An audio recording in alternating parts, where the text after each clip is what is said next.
어머니, 냄새 나니까 찜질방이나 가세요. 우리 집 수준 떨어지게 하지 마시고요. 나가세요. 며느리가 현관 밖으로 제 옷보따리와 함께 5만 원짜리 한 장을 뚝 던지더군요.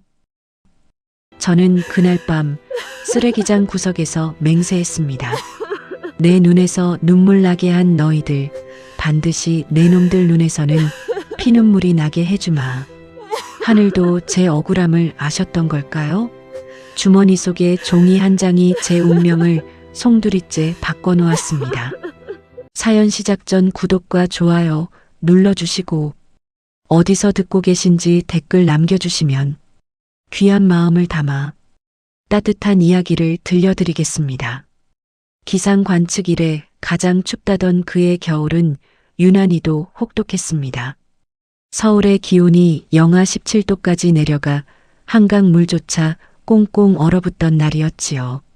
창밖에는 살을 애는 듯한 칼바람이 불고 있었지만 강남의 한 고급 아파트 거실은 보일러가 빵빵하게 돌아가 반팔을 입고 지낼 만큼 후끈했습니다.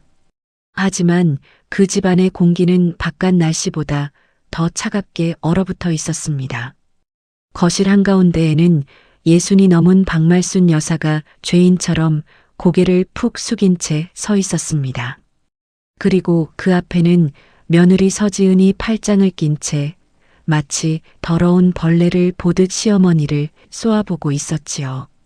바닥에는 깨진 청자 그릇 조각들이 어지럽게 흩어져 있었습니다. 어머니, 제가 몇 번을 말해요? 이 그릇 제가 프랑스 여행 갔다가 사온 거라고 했잖아요. 이게 얼마짜린 줄 아세요? 어머니가 시장 바닥에서 생선 대가리 쳐서 버는 돈으로는 1년을 모아도 못 사는 귀한 거라고요. 지은의 표독스러운 목소리가 거실을 쩌렁쩌렁 울렸습니다. 말순 씨는 떨리는 목소리로 겨우 대답했지요. 지은아, 내가 일부러 그런 게 아니다. 손에 물기가 있어서 그만 미끄러져서. 지겨워, 정말. 늙으면 손에 힘 빠지는 건 당연하다지만 왜 남의 살림을 다 때려 부수냐고요. 저번에는 세탁기에 락스 들이부어서 비싼 옷 다 망치더니 이번엔 그릇이에요? 어머니, 혹시 치매 아니에요? 그 말에 말순 씨의 가슴이 쿵 하고 내려앉았습니다. 평생 아들 뒷바라지 하느라 거칠어진 손마디가 부들부들 떨렸습니다. 아들 성훈이가 사업을 한다며 말순 씨가 평생 생선 비린내 맡으며 모은 전세금을 가져간 게 불과 3년 전이었습니다. 그 돈으로 이 번듯한 아파트를 샀고 말순 씨는 갈 곳이 없어 아들 집에 얹혀 사는 처지가 되었지요. 그때부터였습니다. 며느리 지은의 눈초리가 날카로운 바늘처럼 변한 것은 말입니다. 안 되겠어요. 더는 못 참아. 저 지금 스트레스 받아서 탈모 올 지경이라고요. 어머니, 오늘부로 나가주세요. 말순 씨는 자신의 귀를 의심했습니다. 뭐라고? 나가라니.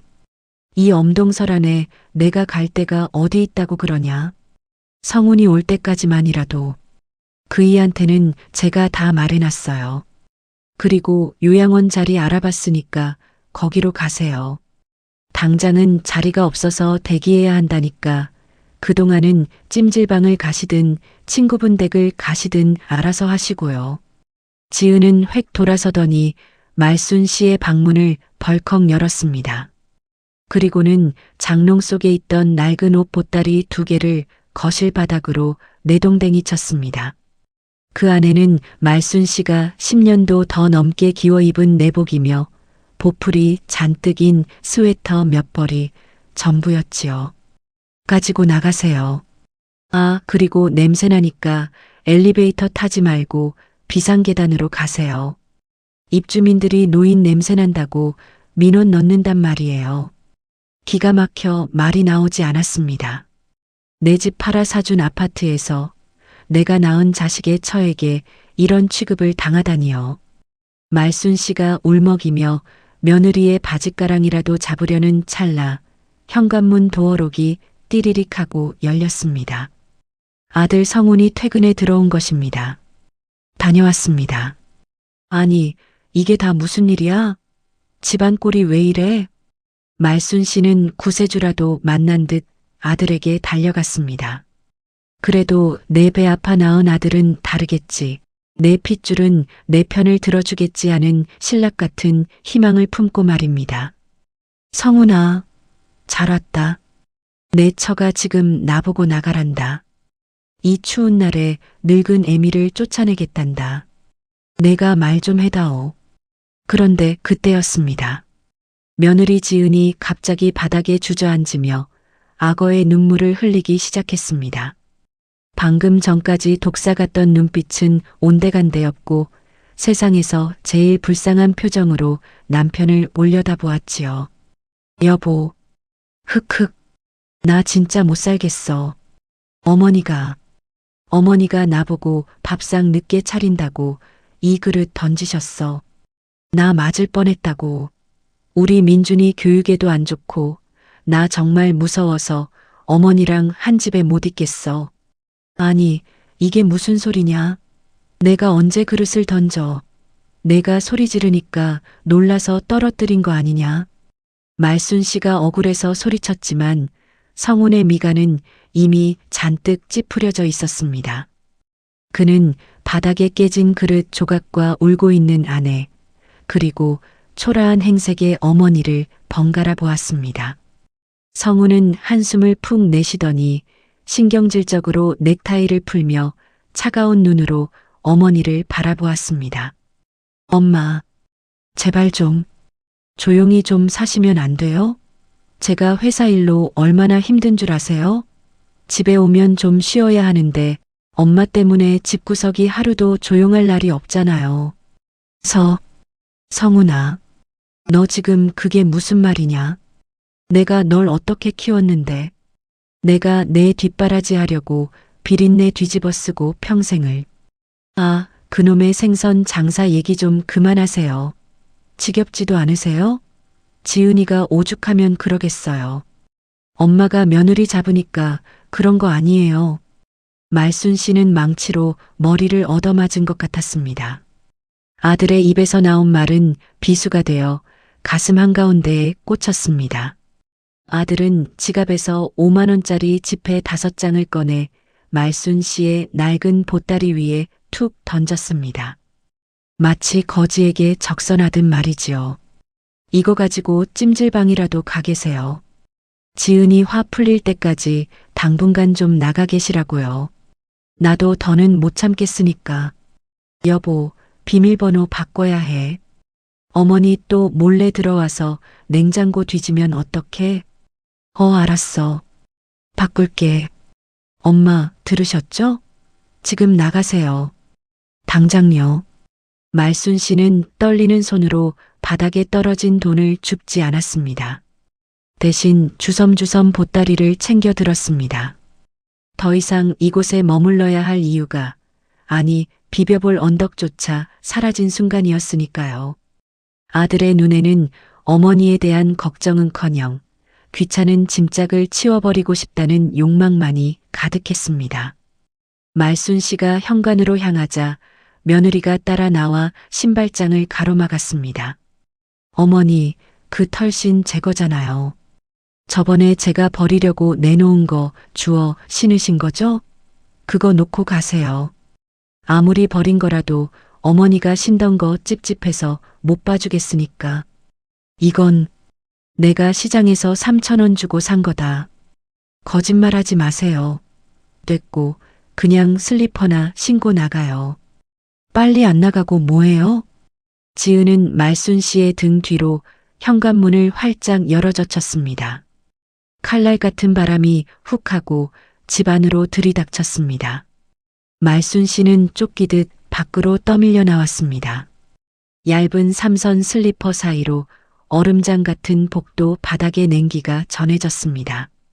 쾅 하고 육중한 현관문이 닫히는 소리가 복도를 울렸습니다.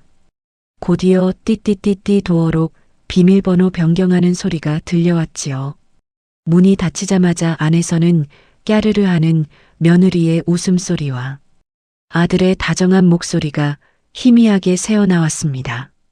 마치 알터니가 빠진 것처럼 속 시원하다는 듯한 웃음소리였습니다. 복도 센서 등이 툭 하고 꺼졌습니다. 어둠 속에 홀로 남겨진 말순 씨. 그녀가 입은 것이라곤 얇은 손바지 하나와 낡은 가디건 한 장뿐이었습니다. 겉옷조차 챙겨 입지 못하고 쫓겨난 것입니다. 복도 창문 틈으로 들어온 눈발이 말순 씨의 하얀 머리카락 위에 내려앉았습니다. 아이고, 내 팔자야. 내 새끼 입에 밥 들어가는 것만 봐도 배부르다 했는데 내가 호랑이 새끼를 키웠구나. 내가 짐승만도 못한 놈들을 먹여 살렸어. 말순 씨의 눈에서 흐른 눈물이 주름진 뺨을 타고 내려오다 금세 차갑게 식어버렸습니다. 혹시나 입주민들을 마주쳐 아들 욕을 먹일까봐 쫓겨난 이 마당에도 자식 걱정을 하는 못난 어미는 어두컴컴한 비상계단을 향했습니다. 30층 높이의 아파트 계단을 내려가는 동안 말순 씨의 무릎은 끊어질 듯 아파왔고 발가락은 감각이 없을 정도로 얼어붙었습니다. 1층 현관을 나서자 세상은 온통 하얀 눈으로 뒤덮여 있었습니다. 화려한 강남의 불빛들이 말순 씨를 비웃는 듯 번쩍였습니다. 갈 곳 없는 칠순의 노인. 주머니에는 아까 며느리가 억지로 쥐어준 1,000원짜리 지폐 몇 장과 동전 몇 개가 전부였습니다. 춥다. 너무 춥구나. 입김이 하얗게 흩어졌습니다. 말순 씨는 쓰레기 분리수거장 구석에 버려진 종이, 상자 하나를 발견하고는 바람이라도 피하려 그 뒤로 몸을 숨겼습니다.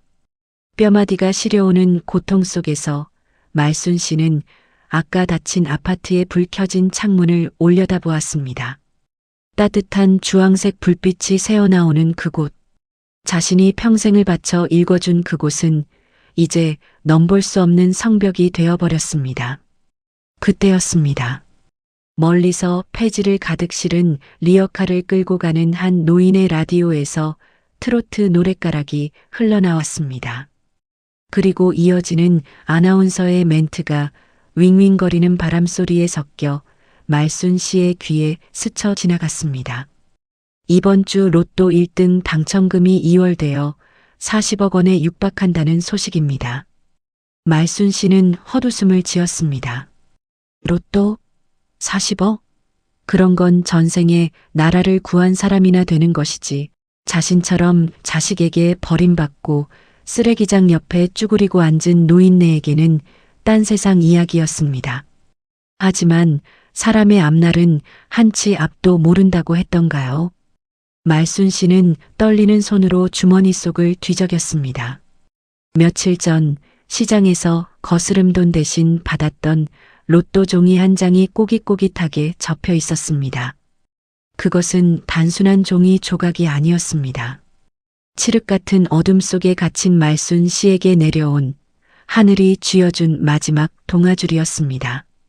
바야흐로 핏빛 복수국의 서막이 오르고 있었습니다.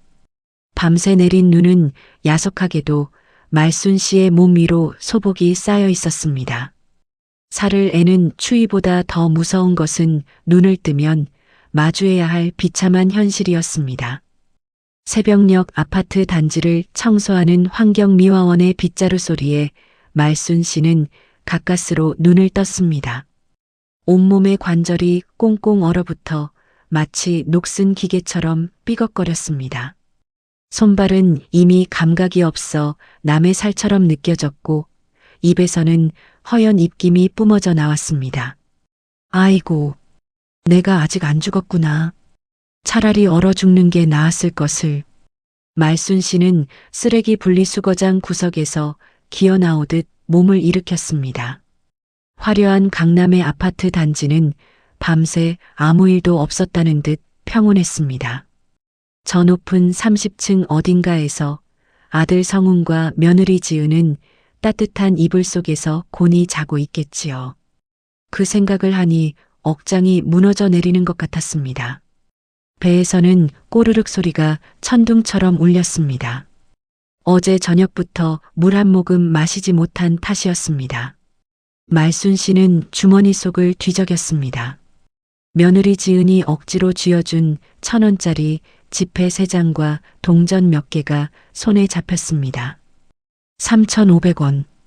70평생을 치열하게 살아온 대가치고는 너무나 초라한 금액이었습니다. 이걸로 무엇을 할 수 있을까요? 찜질방은커녕 따뜻한 국밥 한 그릇 사 먹기도 빠듯한 돈이었습니다. 정처 없이 걷다 보니 어느새 편의점 앞이었습니다. 유리창 너머로 보이는 컵라면에서 피어오르는 김이 말순 씨의 발길을 붙잡았습니다.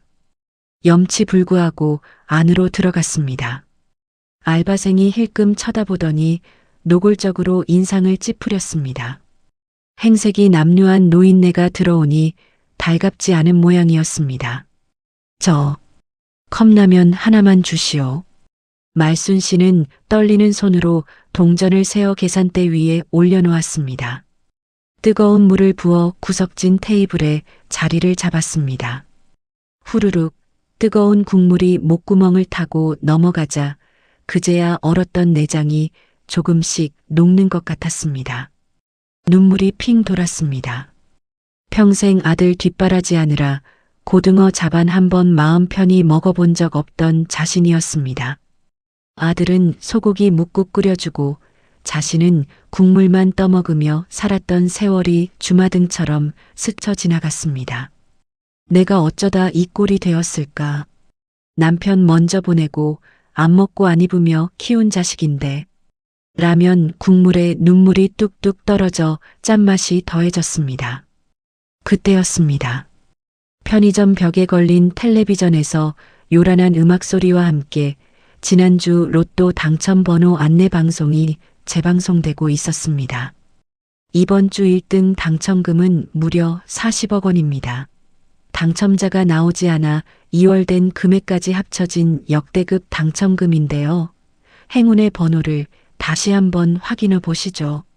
말순 씨는 멍하니 화면을 바라보았습니다. 40억.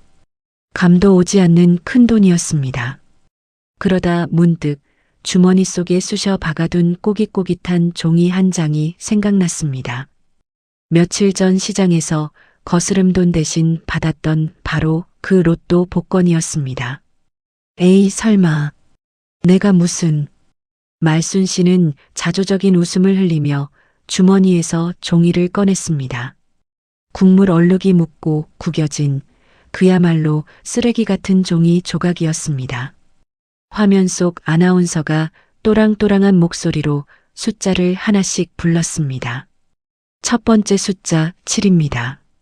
말순 씨의 눈이 종이로 향했습니다. 맨 첫 줄, 첫 번째 숫자가 7이었습니다. 가슴이 콩닥거리기 시작했습니다. 우연이겠거니 했습니다. 두 번째 숫자 12. 종이에도 선명하게 12가 적혀 있었습니다. 말순 씨는 젓가락을 내려놓았습니다. 침이 꼴깍 넘어갔습니다. 세 번째 숫자 23. 네 번째 숫자 30.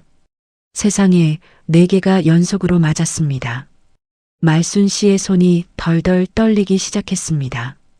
주변의 소음이 순식간에 사라지고 오직 텔레비전 소리와 자신의 심장 박동 소리만 귓가에 쾅쾅 울렸습니다. 다섯 번째 숫자 38. 말순 씨는 숨을 멈췄습니다. 종이에도 정확히 38이라는 숫자가 인쇄되어 있었습니다. 이제 마지막 하나. 마지막 숫자 하나만 맞으면 인생이 바뀌는 것이었습니다.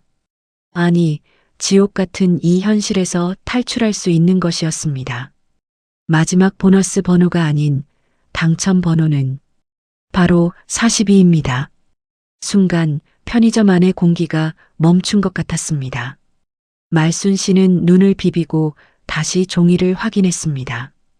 7, 12, 23, 30, 38, 그리고 42.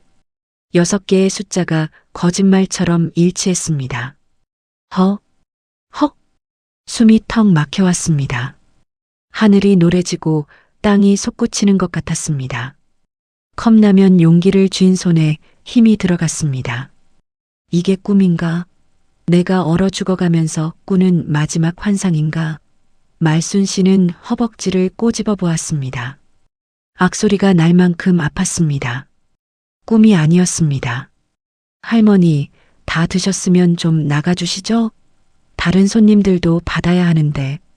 알바생의 까칠한 목소리에 말순 씨는 퍼뜩 정신을 차렸습니다. 평소 같으면 죄송하다고 굽실거렸을 텐데 지금은 그 소리가 전혀 귀에 들어오지 않았습니다. 말순 씨는 당첨 복권을 생명줄처럼 움켜쥐고 벌떡 일어났습니다. 다리가 후들거려 제대로 서 있기도 힘들었지만 가슴 밑바닥에서 뜨거운 무언가가 치밀어 올랐습니다. 40억. 자신을 헌신짝처럼 버린 아들 성훈, 자신을 벌레 보듯 하던 며느리 지은, 그들이 평생을 발버둥 쳐도 만져보지 못할 거금이 지금 자신의 손안에 있었습니다. 불과 10분 전까지만 해도 죽지 못해 살던 노인이었는데 이제는 대한민국에서 가장 운 좋은 사람이 된 것입니다. 말순 씨는 편의점을 나섰습니다. 차가운 바람이 다시 얼굴을 때렸지만 더 이상 춥게 느껴지지 않았습니다. 오히려 그 바람이 시원하게 느껴질 정도였습니다. 그녀는 하늘을 올려다보았습니다. 회색빛 하늘이 왠지 황금빛으로 빛나는 것만 같았습니다. 감사합니다. 하나님, 부처님, 조상님, 감사합니다. 말순 씨는 복권을 속옷 안쪽 깊숙한 주머니에 넣고 옷핀으로 단단히 고정했습니다.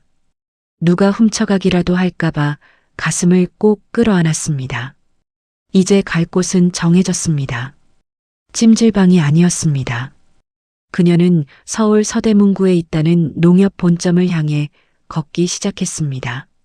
삼선 슬리퍼를 신은 발걸음이 구름 위를 걷는 듯 가벼웠습니다. 길 건너편 아들 내외가 사는 아파트가 보였습니다. 말순 씨는 잠시 멈춰서서 그 높디 높은 건물을 노려보았습니다. 그래, 잘 먹고 잘 살아봐라. 나도 이제 내 식대로 살아볼 테니까. 두고 봐라, 이놈들아. 내가 다시 돌아올 때는 너희가 상상도 못할 모습으로 돌아올 테니까. 말순 씨의 입가에 서늘한 미소가 번졌습니다. 그것은 더 이상 희생만 하던 어머니의 얼굴이 아니었습니다. 복수의 칼을 간 그리고 새로운 인생을 거머쥔 한 여인의 얼굴이었습니다.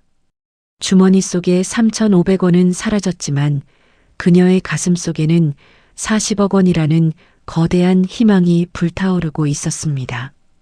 택시가 지나갔지만 말순 씨는 잡지 않았습니다. 지금 이 순간 벅차오르는 가슴을 진정시키기 위해선 걷고 또 걸어야만 할 것 같았습니다. 그녀의 인생 제2막이 그렇게 길바닥 위에서 화려하게 시작되고 있었습니다. 서대문역 사거리, 드높게 솟은 농협 본점 건물이 아침 햇살을 받아 번쩍이고 있었습니다. 말순 씨는 그 웅장한 유리문 앞에서 잠시 주춤거렸습니다. 낡은 손바지에 찢어진 삼선 슬리퍼, 헝클어진 머리칼. 누가 봐도 노숙자나 다름없는 행색이었으니까요. 아니나 다를까 회전문이 돌아가기도 전에 제복을 입은 경비원이 앞을 가로막았습니다. 할머니, 여기서 이러시면 안 됩니다. 동량은 딴 데 가서 하세요. 여기는 은행 본점입니다. 평소 같았으면 죄송합니다 하고 굽실거리며 물러났을 겁니다. 하지만 지금 말순 씨의 품속에는 인생을 송두리째 뒤바꿀 종이 한 장이 들어 있었습니다. 말순 씨는 경비원의 눈을 똑바로 쳐다보며 또렷하게 말했습니다. 동냥하러 온 게 아니오. 내 돈 찾으러 왔소. 비키시오.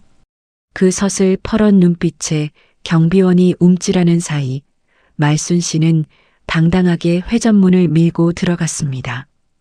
은행 로비는 따뜻하다 못해 훈훈했습니다. 번호표를 뽑으려는 말순 씨에게 안내 직원이 다가와 난처한 표정을 지었습니다. 말순 씨는 말없이 품에서 로또 용지를 꺼내 직원 눈앞에 들이밀었습니다. 직원의 눈동자가 지진이라도 난 듯 흔들렸습니다. 이쪽으로 모시겠습니다. VIP실로 안내해드려. 어서. 잠시 후 말순 씨는 푹신한 가죽 소파에 앉아 지점장이 직접 타온 따뜻한 유자차를 마시고 있었습니다. 밖에서는 찬밥 신세였던 자신이 종이 한 장으로 귀빈 대접을 받고 있는 이 현실이 씁쓸하면서도 통쾌했습니다. 세금 33%를 떼고도 통장에 찍힌 금액은 무려 27억 원이 넘었습니다. 영의 개수를 세다 보니 눈이 침침해질 지경이었습니다. 사모님, 이 돈을 어떻게 운용하시겠습니까? 저희 은행 최고 금리 상품이 됐소. 일단 현금으로 5천만 원만 찾아주시오. 그리고 나머지는 입출금이 자유로운 통장에 넣어두시오. 5천만 원. 5만 원권 지폐 1000장이 든 두툼한 쇼핑백을 받아든 말순 씨는 은행을 나섰습니다. 택시를 잡았습니다. 아저씨, 강남 신세계 백화점으로 갑시다. 택시기사가 룸미러로 말순 씨를 힐끔거렸지만 말순 씨는 아랑곳하지 않고 창밖 풍경을 바라보았습니다.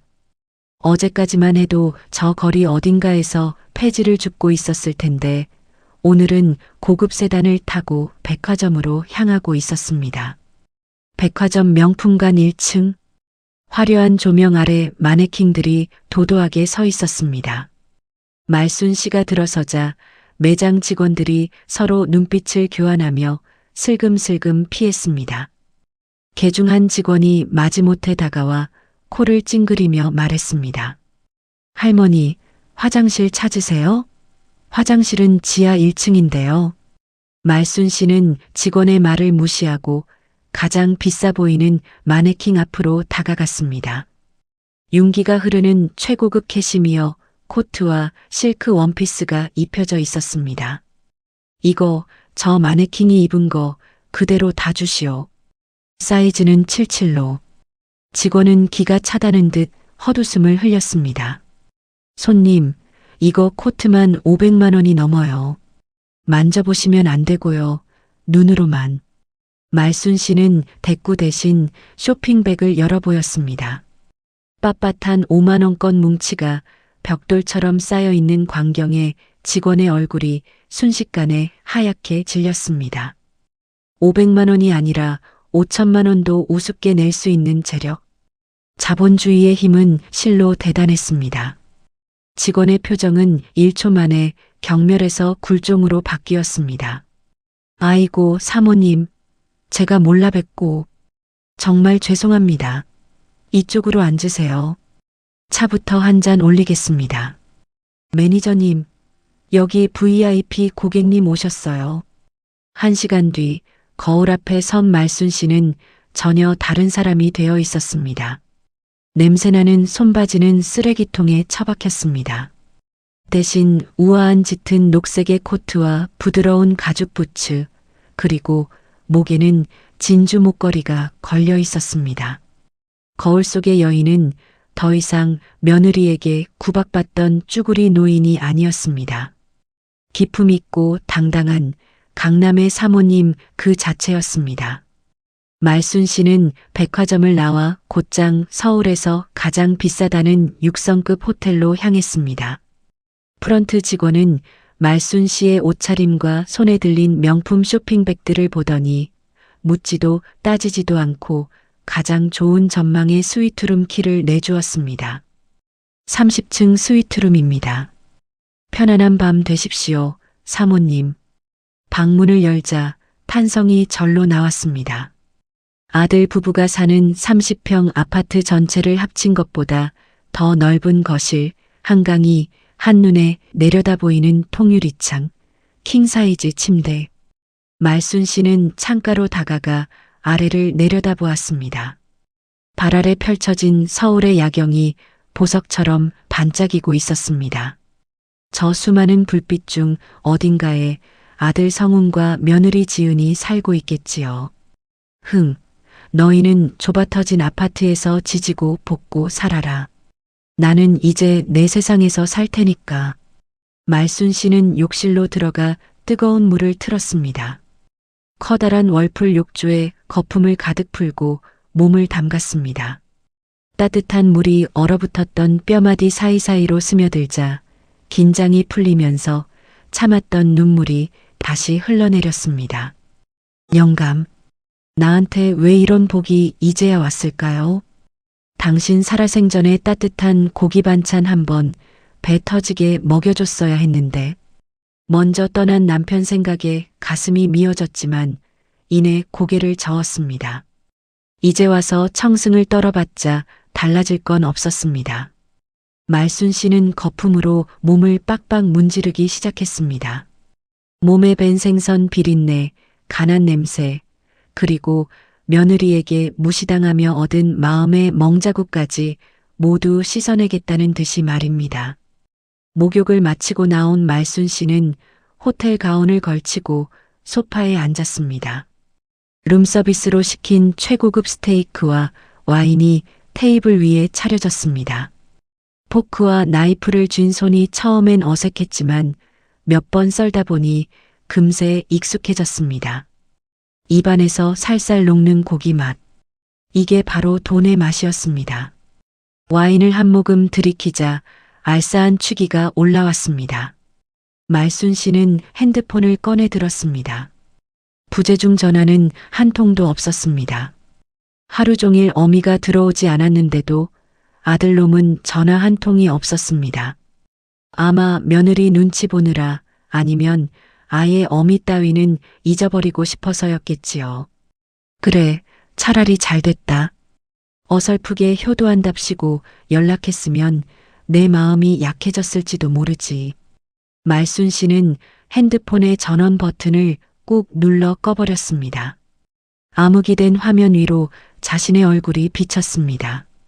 도끼가 서려 있으면서도 묘하게 생기가 도는 얼굴이었습니다. 그녀는 침대 머리맡에 둔 메모지와 펜을 가져왔습니다.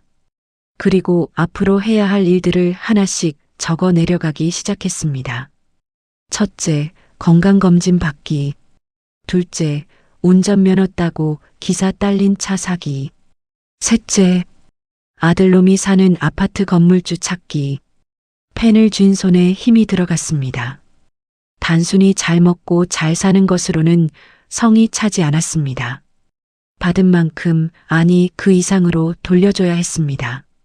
그것이 자신을 짐짝 취급하며 엄동설안에 내쫓은 자식들에 대한 예의라고 생각했습니다. 기다려라. 내가 너희들 머리 꼭대기 위에 서는 날이 멀지 않았으니까. 말순 씨는 창밖의 어둠을 응시하며 와인잔을 높이 들었습니다. 건배할 상대는 없었지만 상관없었습니다. 이 건배는 지난날 죽어 지내던 박말순을 보내고 새롭게 태어난 회장님 박말순을 환영하는 의식이었으니까요. 호텔 방 안 은은한 클래식 음악이 흐르는 가운데 말순 씨의 눈동자는 밤사냥을 나가는 맹수처럼 형형하게 빛나고 있었습니다. 이제 진짜 게임은 시작되었습니다. 호텔 스위트룸의 아침은 눈부시게 평화로웠습니다. 최고급 거위 털 이불 속에서 눈을 뜬 말순 씨는 잠시 천장을 멍하니 바라보았습니다. 지난 며칠간의 호사스러운 생활이 꿈은 아닌지 혹시 눈을 뜨면 다시 그 춥고 냄새나는 쓰레기장 구석은 아닐지 덜컥 겁이 났기 때문입니다. 하지만 협탁 위에 놓인 룸서비스 메뉴판과 반짝이는 다이아몬드 반지가 이곳이 현실임을 말해주고 있었지요. 말순 씨는 침대에서 일어나 창가로 다가갔습니다. 발 아래로 바쁘게 움직이는 사람들과 자동차들이 마치 장난감처럼 작게 보였습니다. 이제 그녀에게는 평생 써도 다 못 쓸 돈이 있었고 남부러울 것 없는 자유가 주어졌습니다. 그런데도 가슴 한구석에 묵직한 돌덩이가 얹혀 있는 듯 답답했습니다. 그것은 미련이었습니다. 10달 배 아파 낳아 진물나게 키운 자식에 대한 차마 끊어내지 못한 핏줄의 정이었습니다. 그래, 그날은 애들이 너무 예민해서 그랬을 수도 있어. 성훈이가 회사 일로 스트레스를 많이 받았다잖아. 며느리도 육아하느라 힘들어서 잠시 정신이 나갔던 거겠지. 사람이 살다 보면 홧김에 실수도 하는 법이니까. 말순 씨는 스스로를, 아니 자식들을 변호하고 있었습니다. 어미의 마음이란 게 참으로 미련하고 멍청했습니다. 엄동설안에 쫓겨나 죽을 뻔했으면서도 따뜻한 밥을 먹고 등 따숩게 자고 나니 또다시 자식 걱정이 스멀스멀 올라오는 것입니다. 확인해야겠다. 이것들이 진짜 짐승인지 아니면 실수로 그런 건지 내 눈으로 똑똑히 확인하고 끝을 내야겠다. 말순 씨는 옷장 깊숙한 곳을 뒤적였습니다. 어제 남대문 시장에 들러 일부러 사온 옷들이었습니다. 7,000원짜리 낡은 몸빼바지와 보풀이 잔뜩인 회색 카디건, 그리고 굽이 다 다른 슬리퍼. 그녀는 호텔 가운을 벗어 던지고 다시 그 구질구질한 옷으로 갈아입었습니다. 화장기 없는 얼굴에 일부러 검댕을 묻히고 머리카락도 헝클어뜨렸습니다. 거울 속에는 며칠 전 쫓겨나던 날보다 더 비참해 보이는 노파가 서 있었습니다. 그녀는 주머니 속에 초소형 녹음기를 챙겨 넣었습니다. 이것이 마지막 시험의 채점표가 될 것이었습니다.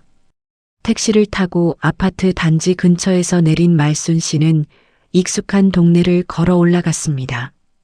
저녁 시간이라 그런지 집집마다 밥 짓는 냄새가 솔솔 풍겨왔습니다. 된장찌개 냄새, 생선 굽는 냄새, 그 평범한 행복의 냄새가 말순 씨의 코끝을 시리게 했습니다. 아파트 현관 앞에 선 말순 씨는 떨리는 손으로 초인종을 눌렀습니다. 잠시 후 인터폰 너머로 며느리 서지은의 짜증 섞인 목소리가 들려왔습니다. 누구세요? 택배 문 앞에 두고 가시라고 했잖아요. 지은아. 나다. 애미다. 숨막히는 정적이 흘렀습니다. 인터폰 화면이 켜지더니 화면 가득 지은의 찡그린 얼굴이 나타났습니다. 어머니? 아니, 여기가 어디라고 또 오셨어요? 비밀번호 바뀐 거 보고도 눈치 못 채셨어요? 진짜 징글징글하시네. 지은아, 문 좀 열어다오. 내가 3일 동안 밥을 한 끼도 못 먹어서 그렇다. 배가 고파서 죽을 것 같구나. 제발, 따뜻한 밥은 바라지도 않는다. 물 한 잔만 다오. 물 한 잔만 마시고 갈 테니 문 좀 열어주렴. 말순 씨는 최대한 불쌍하고 처절한 목소리로 애원했습니다. 연기가 아니었습니다. 자식에게 버림받은 어미의 심정은 실제로 배고픔보다 더한 고통이었으니까요. 안에서 웅성거리는 소리가 들리더니 덜컥하고 문이 열리는 것이 아니라 이중 잠금 장치가 걸리는 소리가 났습니다. 그리고 문틈이 손가락 하나 들어갈 만큼만 살짝 열렸습니다. 그 틈으로 맛있는 불고기 냄새가 확 끼쳐 나왔습니다. 엄마, 지금 제정신이에요? 아들 김성훈이었습니다. 틈새로 보이는 아들의 얼굴은 걱정이 아닌 경멸로 가득 차 있었습니다. 그는 입가에 고기 기름을 묻힌 채 이쑤시개로 이를 쑤시며 어머니를 내려다보았습니다. 성훈아, 너 밥 먹고 있었구나. 애미는 배가 고파서 눈앞이 핑 돈다.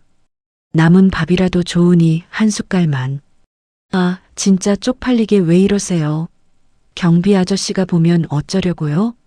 거울 좀 보세요. 완전 거짓골이네, 거짓골. 우리 아파트값 떨어지게 왜 자꾸 얼쩡거리시는 거예요? 성우는 문을 닫으려 했습니다. 말순 씨가 다급하게 문틈을 손으로 잡았습니다. 성훈아, 제발. 내가 널 어떻게 키웠는데. 물 한 잔 주는 게 그렇게 어렵냐. 나 쓰러질 것 같다. 그때 뒤에서 며느리 지은이 앙칼진 목소리로 소리쳤습니다. 여보, 뭐하고 있어? 빨리 문 안 닫고. 냄새 들어오잖아. 어머니, 진짜 경찰 부를까요? 주거 침입으로 신고해야 정신 차리시겠어요? 물, 어림도 없어요. 어머니한테 줄 물 있으면 차라리 화초에 물을 주겠어요. 당장 꺼지세요. 지은은 싱크대에서 굵은 소금을 한 줌 쥐고 나오더니 문틈으로 말순 씨의 얼굴을 향해 확 뿌렸습니다. 재수 없어, 정말. 퇴퇴. 소금 뿌렸으니까 썩 가요. 하얀 소금 알갱이가 말순 씨의 눈과 입으로 튀었습니다. 따가운 소금이 눈에 들어가 눈물이 핑 돌았지만 말순 씨는 눈을 감지 않았습니다. 눈앞에 저 두 사람, 괴물이 되어버린 아들과 며느리의 얼굴을 뼈에 새기기 위해서였습니다. 너희들, 정말 후회하지 않겠냐? 이게 내가 주는 마지막 기회다. 말순 씨가 낮고 갈라진 목소리로 물었습니다. 하지만 성훈과 지은은 비웃음을 터뜨렸습니다. 기회? 무슨 기회요? 로또라도 당첨돼서 오신 줄 알겠네. 냄새나니까 제발 좀 가시라고요. 쾅! 현관문이 무겁게 닫혔습니다. 굳게 닫힌 문 너머로 밥맛 떨어져. 빨리 공기청정기 돌려. 하는 지은의 목소리가 들려왔습니다. 말순 씨는 문 앞에 한동안 못 박힌 듯 서 있었습니다. 머리카락과 어깨에 묻은 소금을 손으로 툭툭 털어냈습니다. 이상하게도 눈물은 나오지 않았습니다. 가슴을 짓누르던 돌덩이가 사라지고 그 자리에 시리도록 차가운 얼음 칼날 하나가 들어선 기분이었습니다. 그래, 확인했다. 너희는 사람이 아니다. 짐승에게 사람의 도리를 바란 내가 미친년이었구나. 말순 씨는 주머니 속에 녹음기를 꺼내 정지 버튼을 눌렀습니다. 녹음이 완료되었습니다. 라는 작은 기계음이 복도의 정적을 갈랐습니다. 이 녹음 파일은 훗날 그들의 목을 조르는 가장 확실한 증거가 될 것입니다. 말순 씨는 천천히 몸을 돌렸습니다. 더 이상 굽은 등도 휘청거리는 걸음도 아니었습니다.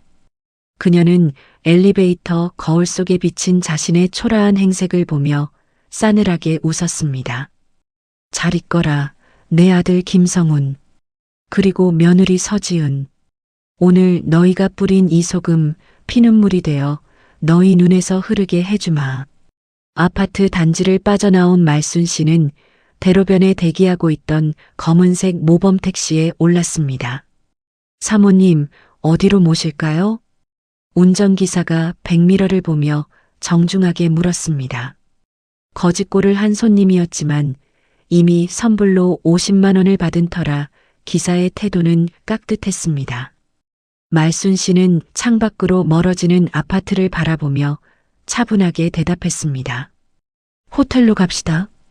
그리고 내일 아침 일찍 부동산 중개인 좀 불러주세요. 살 건물이 하나 생겼으니. 차창 밖으로 스쳐 지나가는 강남의 화려한 네온 사인들이 말순 씨의 눈동자 속에서 번뜩였습니다. 마지막 시험은 끝났습니다. 채점 결과는 불합격. 아니, 파면이었습니다. 이제 남은 것은 철저하고 잔혹한 집행뿐이었습니다. 택시 안에서 말순 씨는 지은이 던졌던 소금 한 톨을 입안에 넣고 씹었습니다.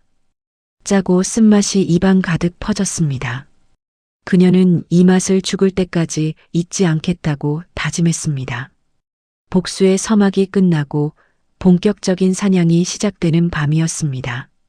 27억 원의 현금과 로또 당첨금 잔액, 그리고 담보대출까지 끼고 산 5층짜리 상가 건물. 서울 서초동 노른자위 땅에 위치한 그 건물은 이제 박말순 여사의 소유였습니다. 놀랍게도 그곳은 아들 김성훈이 운영하는 무역회사 사무실이 입주해 있는 바로 그 빌딩이었습니다. 등기부 등본에 소유자 박말순이라는 세 글자가 찍히는 순간 법무사 사무실의 공기는 무겁게 가라앉았습니다. 회장님, 정말 이 건물을 시세보다 10%나 더 주고 매입하시는 이유가? 말끔한 정장을 입은 김 변호사가 조심스럽게 물었습니다. 말순 씨는 코끝에 걸린 돋보기 안경을 고쳤으며 서류에 인감도장을 꾹 눌러 찍었습니다. 쿵 하는 소리가 마치 판사의 망치 소리처럼 울렸습니다. 이유는 묻지 마시오. 김 변호사는 내가 시키는 대로만 하면 됩니다. 그리고 임차인들 관리 명부 가져오시오. 특히 3층 성운 트레이딩이라고 되어 있는 곳 말이오. 말순 씨의 지시에 김 변호사는 재빨리 태블릿 PC를 내밀었습니다. 화면 속에는 아들 성운의 이름과 계약 만료일, 그리고 최근 3개월간 월세가 밀려 있다는 기록이 붉은 글씨로 표시되어 있었습니다. 월세가 밀렸군. 쯧쯧. 사업한답시고 내 전세금 빼가더니 고작 꼴이 이거였어? 말순 씨는 혀를 찼습니다. 아들 성우는 겉으로만 번지르르한 사장님 소리를 들었지 실상은 빚 돌려막기로 근근히 버티고 있었던 것입니다. 말순 씨는 차가운 미소를 머금고 김 변호사에게 지시를 내렸습니다. 내일부터 당장 건물 관리 규정을 바꾸시오. 그리고 전세입자에게 내용 증명을 보내시오. 특히 저 3층 성운 트레이딩에는 더 강력하게. 계약 기간 만료가 다음 달이니 재계약 조건으로 보증금 100% 인상, 월세 50% 인상을 통보하시오. 싫으면 나가라고 하고. 네, 100%요? 그러면 사실상 나가라는 소린데요? 바로 그걸 노리는 거요. 숨통을 조여야 쥐새끼가 튀어나오는 법이니까. 같은 시각 서초동 성운 트레이딩 사무실. 사장실에 앉아있는 김성운의 이마에는 식은땀이 송골송골 맺혀 있었습니다. 책상 위에는 독촉 고지서가 수북이 쌓여 있었고 전화기는 쉴 새 없이 울려대고 있었지요. 아, 예. 김 사장님. 제가 이번 주 내로 꼭 입금해 드린다니까요. 아, 정말 사람 못 믿으십니까? 저 강남 아파트 사는 사람이에요. 성우는 신경질적으로 전화를 끊고 넥타이를 거칠게 풀었습니다. 겉으로는 강남 아파트에 사는 성공한 사업가 행세를 하고 있었지만 실상은 껍데기뿐이었습니다. 아파트 대출 이자에 회사 운영비, 거기에 며느리 지은의 씀씀이까지 감당하느라 성운의 통장은 마이너스가 된 지 오래였습니다. 그때 핸드폰이 다시 울렸습니다. 아내 서지은이었습니다. 여보, 나 백화점 왔는데 이번 신상 가방이 너무 예쁜 거 있지? 카드가 한도 초과라고 나오네. 빨리 다른 카드 번호 좀 불러줘봐. 성우는 속에서 천불이 올라오는 것을 꾹 참았습니다. 아, 너는 지금 상황이 어떤데 가방 타령이야? 내가 지금 빚쟁이들한테 시달려서 죽고 싶은 심정인데. 뭐야? 왜 소리를 질러? 당신이 돈 잘 번다고 큰 소리 쳐서 쫓아낸 어머니 생각나서 그래. 늙은이 내보냈으면 돈이 굳어야지 왜 돈이 없어? 아, 몰라. 끊어. 성운이 전화기를 집어 던지려는 순간 사무실 문이 열리고 깐깐하게 생긴 건물 관리소장이 들어왔습니다. 평소와 달리 그의 손에는 두툼한 서류 봉투가 들려 있었습니다. 김 사장 계신가? 아, 소장님. 월세는 제가 다음 주에 꼭. 이번에 수금되면 바로 드릴게요. 성운이 비굴하게 웃으며 머리를 조아렸지만 소장의 표정은 냉랭하기 그지없었습니다. 소장은 서류 봉투를 책상 위에 툭 던졌습니다. 월세 독촉하러 온 거 아니야. 이거 새 건물주가 보내는 내용 증명일세. 새 건물주요?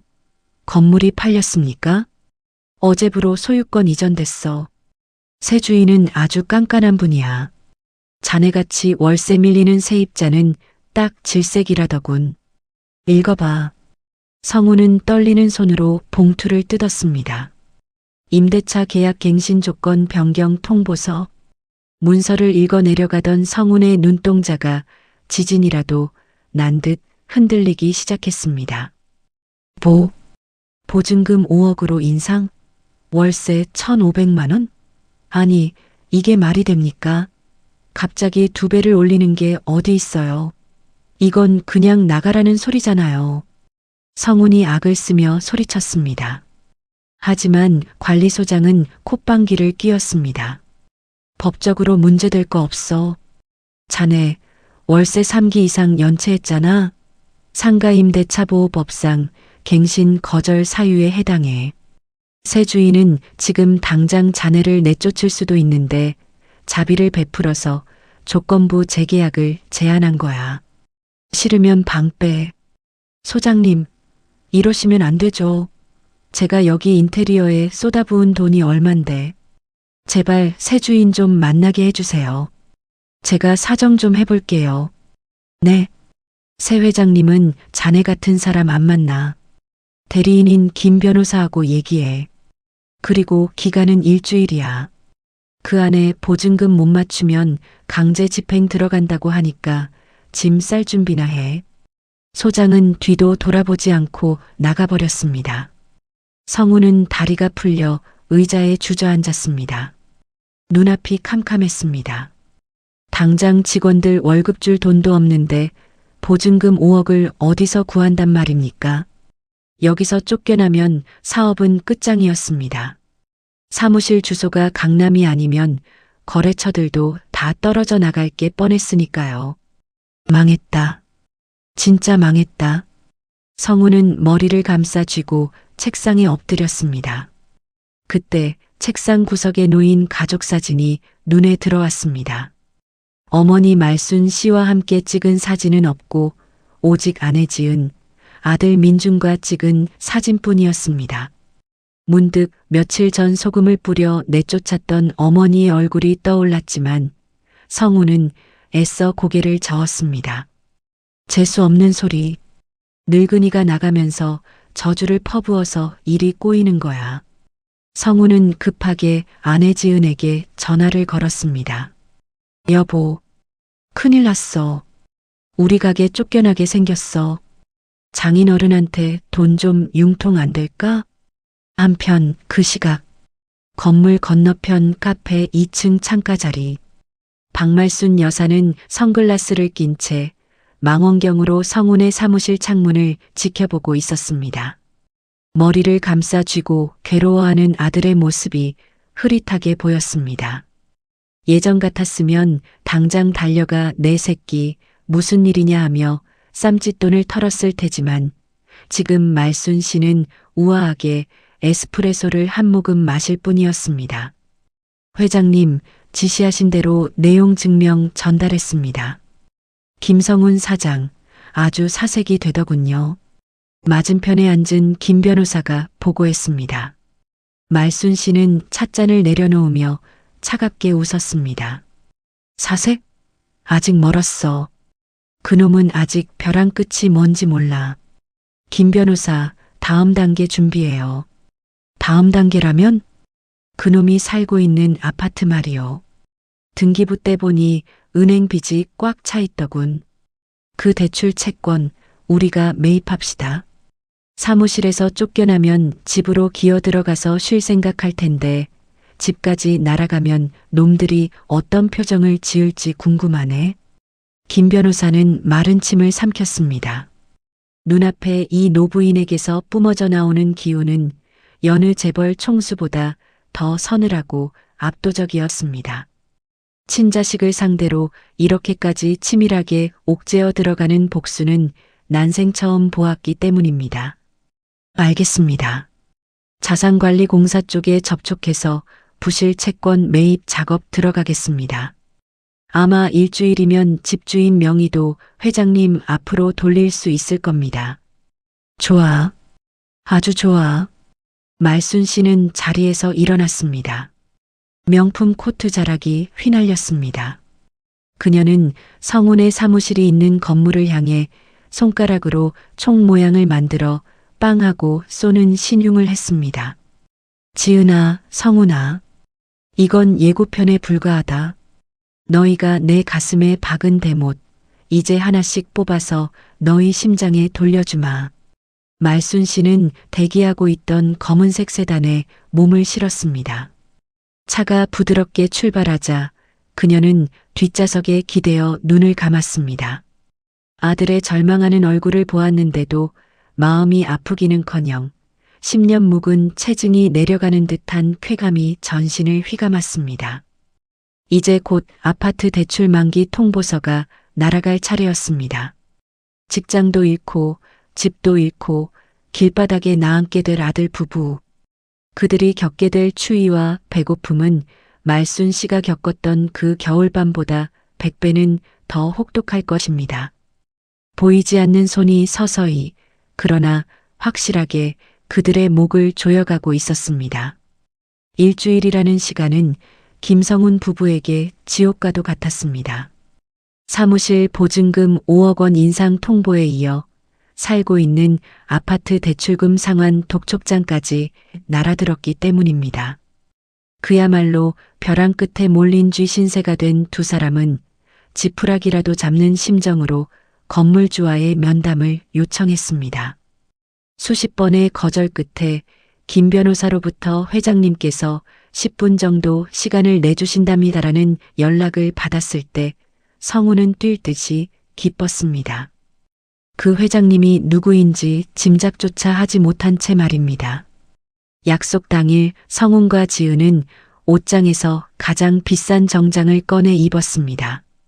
백화점에서 산 최고급 한우 선물 세트와 양주까지 바리바리 챙겨 들었지요.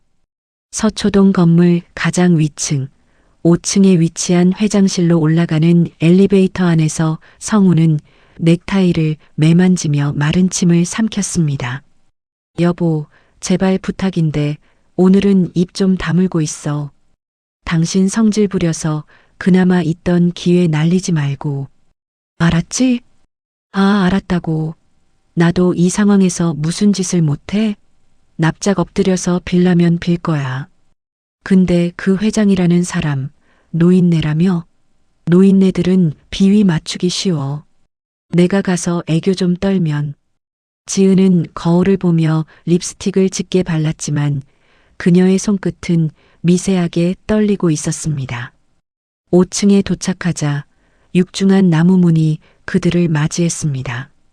안으로 들어서니 넓은 집무실은 마치 드라마 세트장처럼 화려했습니다. 바닥에는 푹신한 카펫이 깔려 있었고 벽면에는 고가로 보이는 미술품들이 걸려 있었습니다. 창가 쪽에는 거대한 회장님 책상이 놓여 있었고 그 뒤로 돌아앉은 가죽 의자 하나가 보였습니다. 김 변호사가 정중하게 손짓했습니다. 오셨습니까? 회장님께서는 지금 잠시 명상 중이시니 소란 피우지 말고 조용히 기다리십시오. 성훈과 지은은 숨소리조차 내지 못하고 소파 끝에 엉덩이만 걸친 채 앉았습니다. 째깍째깍 흐르는 시계 초침 소리가 심장을 옥죄어 왔습니다. 1분이 1시간처럼 느껴지는 침묵 속에서 성훈의 등줄기에는 식은땀이 흘러내렸습니다. 저 의자 너머에 앉아 있는 사람이 누구든 그 사람의 말 한마디에 자신들의 목숨줄이 달려있다는 공포감이 엄습했기 때문입니다. 10분쯤 지났을까 드디어 김 변호사가 입을 열었습니다. 회장님, 김성훈 사장 내외가 왔습니다. 그 말과 함께 창밖을 향해 돌아앉아 있던 육중한 가죽 의자가 천천히, 아주 천천히 회전하기 시작했습니다. 기익하는 미세한 기계음조차 성훈에게는 천둥 소리처럼 크게 들렸습니다. 성훈과 지은은 약속이라도 한 듯 자리에서 벌떡 일어나 90도로 허리를 숙였습니다. 처음 뵙겠습니다. 3층에 입주해 있는 성훈 트레이딩의 김성훈입니다. 이렇게 귀한 시간 내주셔서 정말 감사합니다, 회장님. 사모님, 이거 약소하지만 저희 성이에요. 제발 저희 사정 좀 봐주세요. 보증금은 저희가 어떻게든. 두 사람은 고개도 들지 못한 채 선물 꾸러미를 테이블 위에 올려놓으며 읍소했습니다. 바닥만 보고 있느라 그들은 앞에 앉은 사람의 얼굴을 보지 못했습니다. 그때 머리 위에서 낯익은 그러나 믿을 수 없을 만큼 차가운 목소리가 들려왔습니다. 호, 사정이라. 그 목소리에 성운의 어깨가 움찔했습니다. 어디선가 많이 들어본 목소리였습니다. 아니, 평생을 들어온 목소리였습니다. 하지만 그럴 리가 없었습니다. 그 목소리의 주인은 지금쯤 어느 무료 급식소에서 밥을 얻어먹고 있거나 객사했을지도 모를 노인이었으니까요. 고개를 들어라. 서슬 퍼런 명령에 성운과 지은은 천천히 고개를 들었습니다.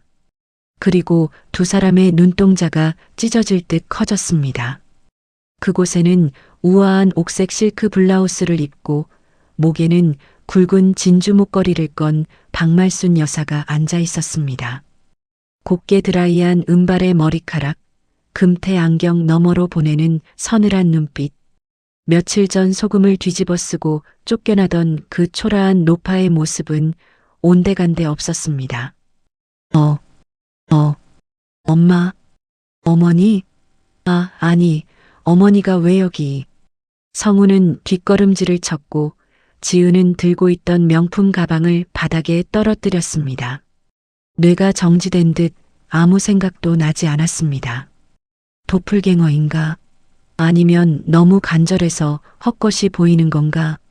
지은이 더듬거리며 입을 열었습니다. 어머니, 여기 취직하셨어요? 청소하러 오신 거예요? 아니, 사장님 오실 자리니까 빨리 비키세요.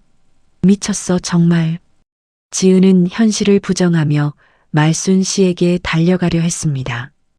그때 옆에 서 있던 김 변호사가 지은의 앞을 가로막으며 단호하게 말했습니다. 무례하군요. 이 건물의 소유주이신 박말순 회장님께 무슨 짓입니까? 뭐라고요?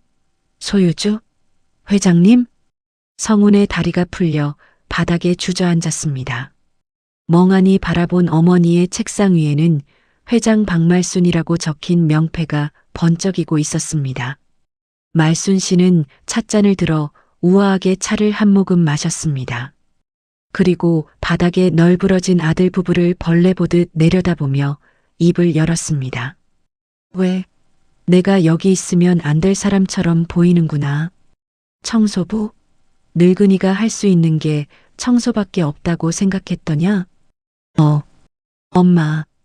진짜 엄마예요? 아니, 이게 어떻게 로또라도 되신 거예요?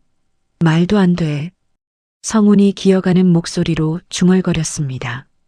말순 씨는 피식 웃음을 터뜨렸습니다. 로또? 그래, 로또지. 너희 같은 불효자들을 쳐내고 나니 인생이 로또가 되더구나. 며칠 전 내 얼굴에 소금 뿌릴 때만 해도 너희가 내 앞에 무릎 꿇게 될 줄은 꿈에도 몰랐겠지. 말순 씨는 책상 서랍에서 녹음기 하나를 꺼내 재생 버튼을 눌렀습니다. 냄새나니까 제발 좀 가시라고요. 퇴퇴.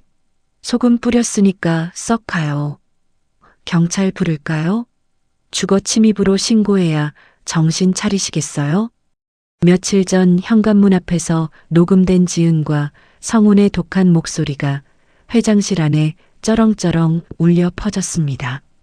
지은의 얼굴이 백지장처럼 하얗게 질렸고 성운은 사시나무 떨듯 몸을 떨었습니다. 그것은 단순한 음성 파일이 아니라 그들의 목을 겨누는 단두대의 칼날 소리였습니다. 꺼주세요. 어머니, 제발. 제가 잘못했어요. 지은이 바닥을 기어가 말순 씨의 다리를 붙잡으려 했습니다. 하지만 말순 씨는 신고 있던 구두 발끝으로 지은의 손을 툭 하고 쳐냈습니다. 며칠 전 그들이 말순 씨가 줍던 돈을 발로 찼던 것처럼 말입니다. 만지지 마라. 내 비싼 옷에 때 묻는다. 엄마, 우리 몰랐잖아요. 엄마가 이렇게 부자가 된 줄 알았으면 우리가 그랬겠어요?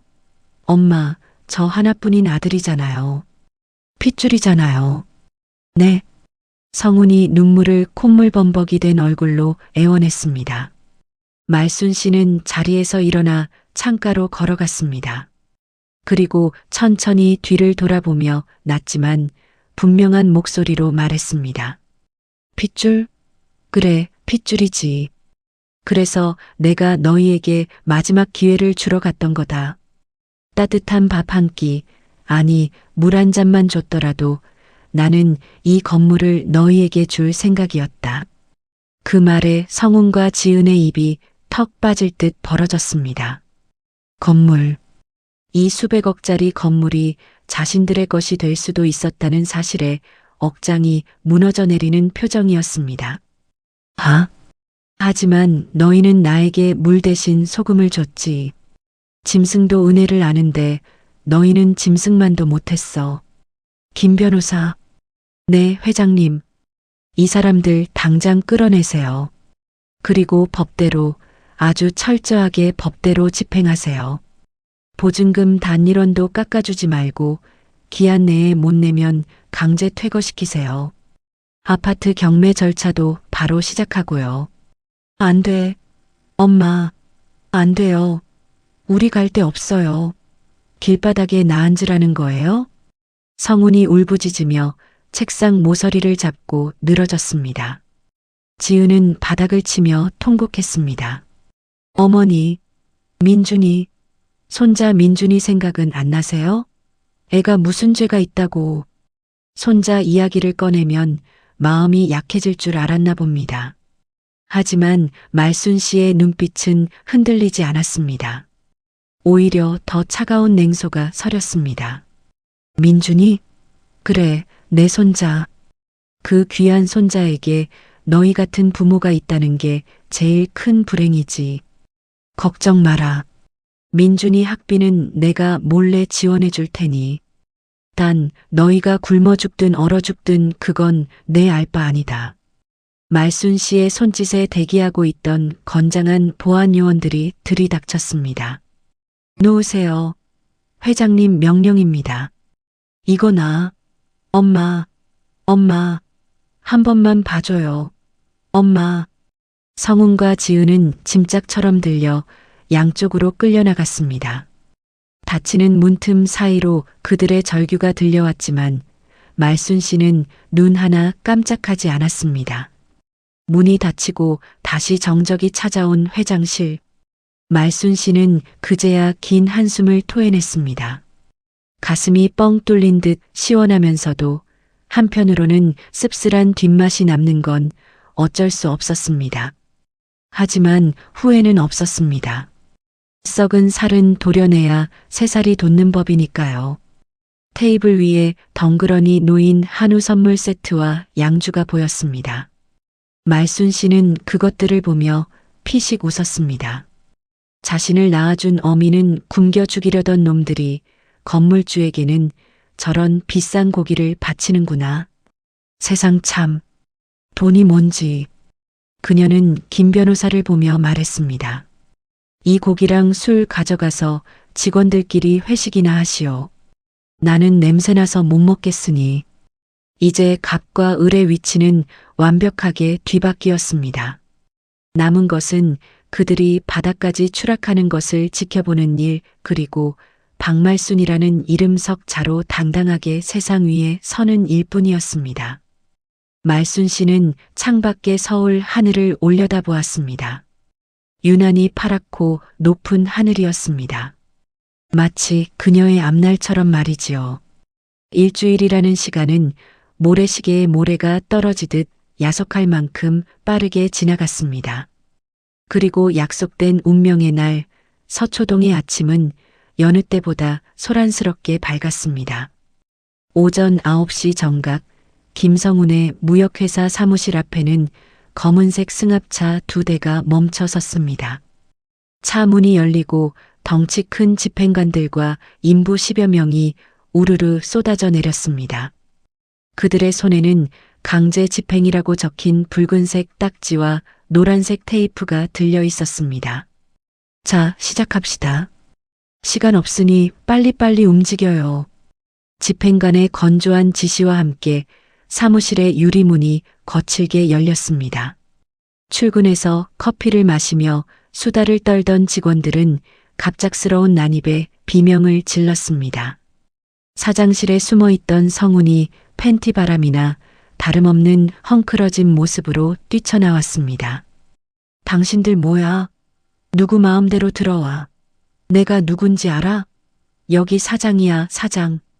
성훈이 악을 쓰며 집행관의 앞을 가로막았지만 그들은 거대한 바위처럼 꿈쩍도 하지 않았습니다. 집행관은 품에서 서류 한 장을 꺼내 성훈의 눈앞에 들이밀었습니다. 채무자 김성훈. 임대차 계약 해지 및 건물 인도 소송에 따른 강제 집행입니다. 법원 명령이니 비키세요. 방해하면 공무집행방해로 경찰 부릅니다. 아니, 그래도 시간을 좀 줘야 할 거 아니야. 우리 엄마가. 아니, 회장님이 진짜 이러라고 시켰어? 내가 아들인데? 회장님께서는 먼지 한 톨 남기지 말고 싹 다 비우라고 특별 지시하셨습니다. 자, 짐 빼. 그 말이 떨어지기 무섭게 인부들이 성훈의 집기를 드러내기 시작했습니다. 성훈이 애지중지하던 이태리제 가죽 소파가 질질 끌려나갔고 허세의 상징이었던 골프채 세트가 바닥에 내동댕이 쳐졌습니다. 직원들은 웅성거리며 핸드폰으로 이 광경을 찍거나 밀린 월급을 못 받을까봐 성훈의 멱살을 잡으려 들었습니다. 사장님, 이게 어떻게 된 거예요? 우리 월급은요? 퇴직금은 어떡할 건데요? 아, 몰라. 나도 망했다고.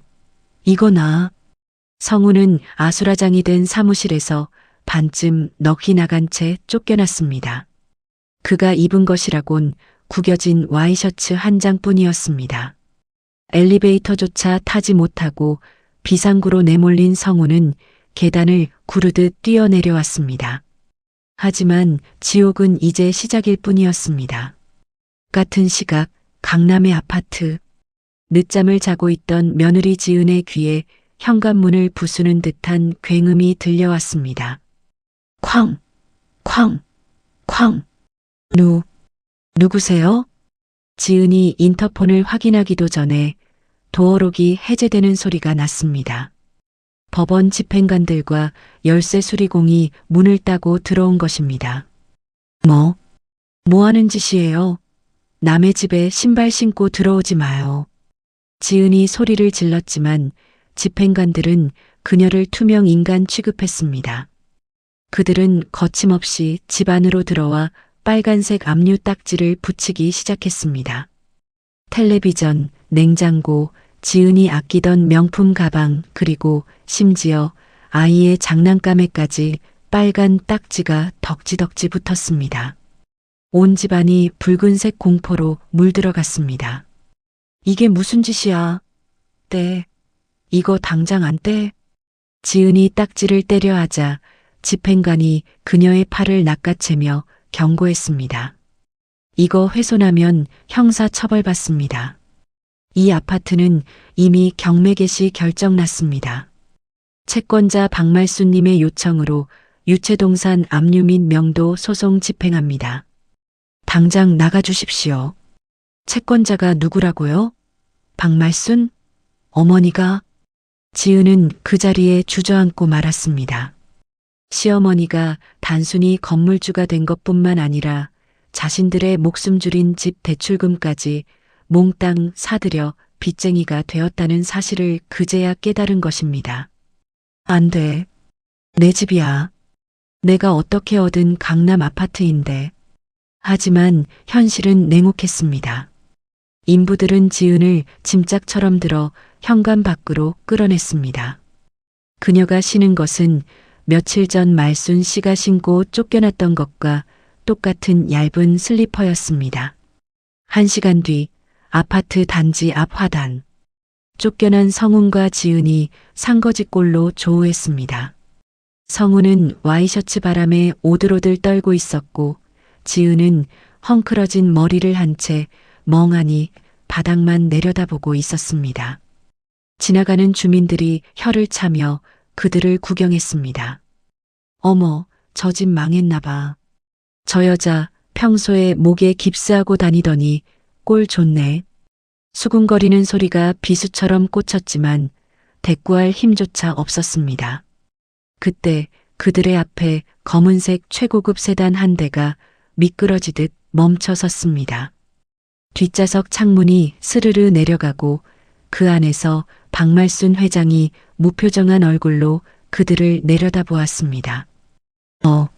엄마, 어머니, 제발 저희 좀 살려주세요. 성훈과 지은이 차문에 매달리며 울부짖었습니다. 하지만 말순 씨는 차문을 열어주지 않았습니다. 대신 창문 틈으로 하얀 봉투 하나를 툭 던졌습니다. 옛다. 성훈이 떨리는 손으로 봉투를 주워 열어보았습니다. 그 안에는 현금 5만 원과 쪽지 한 장이 들어 있었습니다. 쪽지에는 말순 씨의 친필로 이렇게 적혀 있었습니다. 찜질방이라도 가서 몸 녹여라. 그리고 죽을 때까지 내 눈에 띄지 마라. 이건 내가 베푸는 마지막 잡이다. 며칠 전 성훈이 말순 씨에게 던졌던 그 5만 원. 그리고 지은이 말했던 찜질방. 말순 씨는 그 모욕을 토씨 하나 틀리지 않고 그대로 돌려준 것입니다. 엄마, 5만 원이 뭐예요?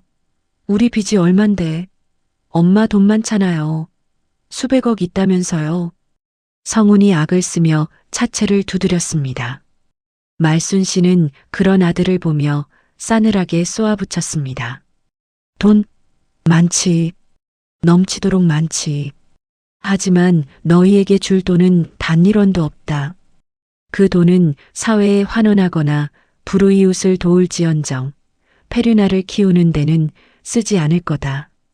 너희는 사지가 멀쩡하니 나가서 폐지라도 줍든가 식당 설거지라도 해라. 내가 평생 그랬던 것처럼. 어머니, 민준이는요? 민준이는 어떡해요? 지은이 마지막 카드로 손자 이름을 불렀지만 말순 씨는 코웃음을 쳤습니다. 민준이는 내가 기숙학교로 보냈다. 너희 같은 부모 밑에서 크느니 그게 100번 낫지. 너희는 친권 포기 각서나 쓸 준비해라. 안 그러면 양육비 청구 소송까지 걸어서 너희 신장이라도 팔게 만들 테니까. 말순 씨의 눈에는 더 이상 모성애 따위는 남아있지 않았습니다. 오직 서리빨 같은 단호함만이 빛나고 있었습니다. 김 기사, 출발해. 여기 공기가 탁하네. 네, 회장님. 창문이 닫히고 차는 매정한 배기음을 내며 출발했습니다. 성훈과 지은은 멀어지는 차 뒷공무니를 보며 통곡했습니다. 땅을 치고 가슴을 쥐어뜯어도 떠난 버스는, 아니 떠난 어머니는 돌아오지 않았습니다. 하늘에서는 며칠 전 그날처럼 눈발이 흩날리기 시작했습니다. 하지만 이번에 내리는 눈은 그들에게 낭만이 아닌 살을 애는 고통이었습니다. 성우는 바닥에 떨어진 5만 원짜리 지폐를 주워들었습니다. 며칠 전 자신이 어머니에게 던졌던 바로 그 돈. 그 돈이 이렇게 무겁고 이렇게 비참한 것인 줄 예전엔 미처 몰랐습니다. 여보, 우리 이제 어떡해? 오늘 밤 어디서 자? 지은이 덜덜 떨며 물었습니다. 성우는 대답 대신 고개를 푹 숙였습니다. 화려했던 강남의 빌딩 숲이 거대한 감옥처럼 그들을 내려다보고 있었습니다. 그들이 어머니에게 씌웠던 가난과 멸시라는 굴레가 이제는 그들의 목을 조르는 밧줄이 되어 돌아온 것입니다. 멀리서 구급차 사이렌 소리가 들려왔지만 그들을 구해줄 사람은 아무도 없었습니다. 인과응보, 뿌린 대로 거둔다는 세상의 이치가 강남 한복판에서 뼛속 깊이 새겨지는 순간이었습니다. 말순 씨의 복수는 피 한 방울 흘리지 않고도 그들의 영혼까지 철저하게 파괴하는 완벽한 승리로 끝을 맺고 있었습니다. 1년이라는 시간이 흘렀습니다. 계절은 다시 겨울이 돌아왔지만 박말순 여사가 있는 곳은 더 이상 추운 서울의 뒷골목이 아니었습니다. 눈부신 태양과 에메랄드빛 바다가 넘실거리는 지중해의 어느 크루즈 선상. 말순 씨는 선글라스를 낀 채 따스한 햇살을 온몸으로 만끽하고 있었습니다. 하얀색 리넨 원피스 자락이 바람에 살랑거렸고 테이블 위에는 차가운 샴페인이 담긴 크리스털 잔이 놓여 있었습니다. 그녀의 곁에는 더 이상 생선 비린내가 아닌 고급스러운 향수 냄새가 은은하게 감돌았습니다. 말순 씨는 난간에 기대어 끝없이 펼쳐진 수평선을 바라보았습니다. 지난 70평생 허리가 휘도록 일만 하느라 바다 구경 한번 제대로 못 해봤던 그녀였습니다. 회장님, 다음 기항지는 그리스 산토리니입니다. 저녁에는 선상 파티가 예정되어 있고요. 말끔한 정장을 입은 수행 비서가 다가와 공손하게 알렸습니다. 말순 씨는 여유로운 미소로 고개를 끄덕였습니다. 그래요. 저녁에는 빨간 드레스를 입어야겠군. 내 인생이 지금 불꽃처럼 타오르고 있으니 말이요. 그녀는 샴페인을 한 모금 들이켰습니다. 톡 쏘는 탄산이 목구멍을 타고 넘어가자 가슴속 깊은 곳까지 시원해지는 기분이었습니다. 문득 1년 전 그 차가운 아파트 복도에서 느꼈던 뼈가 시리던 추위가 떠올랐지만 그것은 이제 마치 전생의 일처럼 아득하게만 느껴졌습니다. 반면 같은 시간 서울의 풍경은 사뭇 달랐습니다. 관악구의 한 다세대 주택 반지하 방. 대낮인데도 햇빛 한 점 들어오지 않는 그곳에서는 퀴퀴한 곰팡이 냄새와 썩은 김치 냄새가 진동을 하고 있었습니다. 천장 구석에는 거미줄이 쳐져 있고 벽지는 습기에 젖어 흉하게 들떠 있었지요. 아, 좀 비켜. 좁아 터져 죽겠는데 왜 자꾸 알짱거려. 앙칼진 목소리의 주인공은 다름 아닌 서지은이었습니다. 1년 전까지만 해도 강남 사모님 소리를 듣던 그녀의 모습은 온데간데 없었습니다.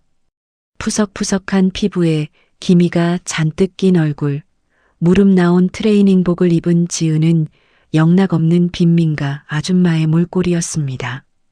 그녀는 식당 설거지 알바를 다녀왔는지 고무장갑 자국이 선명한 손으로 다 퉁퉁 불어터진 라면을 냄비째 먹고 있었지요. 구석에 쭈그리고 앉아 소주병을 까고 있던 김성훈이 신경질적으로 소리쳤습니다. 아, 너는 남편이 들어왔는데 밥 차려줄 생각은 안 하고 라면 처먹는 소리만 내냐? 오늘 일당 받아왔을 거 아냐? 술 좀 사와. 미친놈. 술이 목구멍으로 넘어가니? 내가 노가다 뛰어서 벌어온 돈 어제 도박으로 다 날렸다며.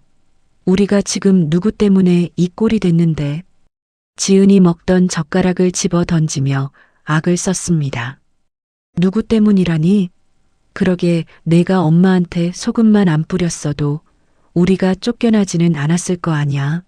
엄마가 마지막 기회 주러 왔을 때 내가 물 한 잔만 줬어도 지금쯤 우리는 그 빌딩 주인 아들, 며느리로 떵떵거리고 살았을 거라고. 성훈이 가슴을 치며 울부짖었습니다. 이 레퍼토리는 지난 1년간 하루도 빠짐없이 반복된 그들의 지옥 같은 일상이었습니다. 서로를 탓하고 원망하고 그러다 지쳐서 잠이 드는 삶. 웃기지 마. 당신은 뭐 잘했어? 엄마 냄새 난다고 찜질방으로 내쫓은 게 누군데? 당신이 제일 나쁜 놈이야. 페류나 주제에 어디서 큰 소리야. 뭐? 페류나? 그래, 나 페류나다. 그래서 벌 받나 보다. 근데 너도 똑같은 년이야. 우리 둘 다 쓰레기라고. 두 사람은 서로 머리채를 잡고 뒹굴며 싸우기 시작했습니다. 바닥에 놓인 라면 냄비가 엎어지고 국물이 튀어 방바닥이 난장판이 되었습니다. 밖에서는 지나가던 사람들이 어휴, 저 집 또 싸우네, 또 싸워 하며 혀를 차는 소리가 들려왔습니다. 그때였습니다. 켜져 있던 낡은 텔레비전 화면에서 익숙한 얼굴이 스쳐 지나갔습니다. 네, 다음 소식입니다. 인생 역전의 주인공, 실버 노블레스 박말순 회장님이 이번에 100억 원 규모의 장학재단을 설립하셨다는 소식입니다. 박 회장님은 과거 어려운 시절을 딛고 싸우던 성훈과 지은의 동작이 멈췄습니다. 그들은 홀린 듯 텔레비전 앞으로 기어갔습니다. 화면 속에는 환하게 웃고 있는 박말순 여사가 있었습니다. 우아한 정장 차림으로 기자들의 플래시 세례를 받으며 수십 명의 장학생들에게 장학 증서를 수여하는 모습. 그녀의 얼굴은 10년은 더 젊어 보였고 무엇보다 눈빛이 보석처럼 빛나고 있었습니다. 회장님, 가족분들은 이 영광스러운 자리에 함께하지 않으셨나요? 한 기자의 질문에 화면 속 말순 씨는 잠시 침묵하더니 옅은 미소를 지으며 대답했습니다. 제 가족은 여기 있는 이 학생들, 그리고 저를 도와주는 직원들입니다. 과거의 인연은 그저 스쳐 지나가는 바람 같은 것이었죠. 이제는 기억조차 나지 않습니다. 기억조차 나지 않는다. 그 한마디가 성훈과 지은의 심장에 비수처럼 꽂혔습니다. 성훈은 텔레비전 화면을 어루만지며 통곡했습니다. 엄마, 엄마, 나 여기 있어. 성훈이 여기 있다고. 엄마, 제발 한 번만. 나 너무 힘들어. 나 좀 봐줘. 지은 역시 바닥을 치며 오열했습니다. 100억? 저게 다 우리 돈이었는데. 내가 미쳤지. 내가 돌았지. 어머니, 잘못했어요. 제발 전화 좀 받아주세요. 하지만 텔레비전 속 말순 씨는 그들의 절규를 들을 리 없었습니다. 화면은 곧 다음 뉴스로 넘어갔고 좁은 반지하 방에는 라면, 국물 냄새와 두 사람의 처절한 후회만이 덩그러니 남았습니다. 엎질러진 물은 다시 담을 수 없고 떠난 버스는 손을 흔들어도 멈추지 않는다는 평범한 진리를 그들은 너무 늦게 깨달은 것입니다. 다시 지중해의 크루즈 선상, 말순 씨는 가판 난간에 서서 손에 들고 있던 낡은 사진 한 장을 꺼내 보았습니다. 옛날 성훈이 어렸을 때 찍었던 흑백 가족 사진이었습니다. 그녀는 사진을 한참 동안 물끄러미 바라보다가 미련 없이 바다를 향해 던졌습니다. 사진은 바람을 타고 펄럭거리며 날아가더니 푸른 파도 속으로 힘없이 가라앉았습니다. 마치 그녀의 고단했던 과거와 질긴 인연들이 깊은 심에 속으로 영원히 수장되는 것 같았습니다. 잘 가라. 그리고 다시는 만나지 말자. 말순 씨는 뒤를 돌았습니다. 저 멀리서 파티의 시작을 알리는 경쾌한 왈츠 음악이 들려왔습니다. 그녀는 꼿꼿하게 허리를 펴고 걸음을 옮겼습니다. 더 이상 누군가의 어머니, 누군가의 시어머니가 아닌 온전한 인간 박말순으로서의 첫걸음이었습니다. 수평선 너머로 붉은 노을이 장엄하게 깔리고 있었습니다. 그것은 하루의 끝을 알리는 해가 아니라 내일 다시 떠오를 찬란한 태양을 예고하는 서곡이었습니다. 인생 60은 끝이 아니라 시작이라 했던가요? 박말순 여사의 인생에서 가장 아름다운 인생 꽃날은 바로 지금부터였습니다. 가끔은 모진 바람이 불어와도 꿋꿋이 버티면 반드시 꽃은 핍니다. 여러분의 인생에도 따뜻한 봄날이 오기를 바라며 박말순 회장님의 통쾌한 인생 역전 이야기를 마칩니다. 지금까지 청취해 주셔서 감사합니다.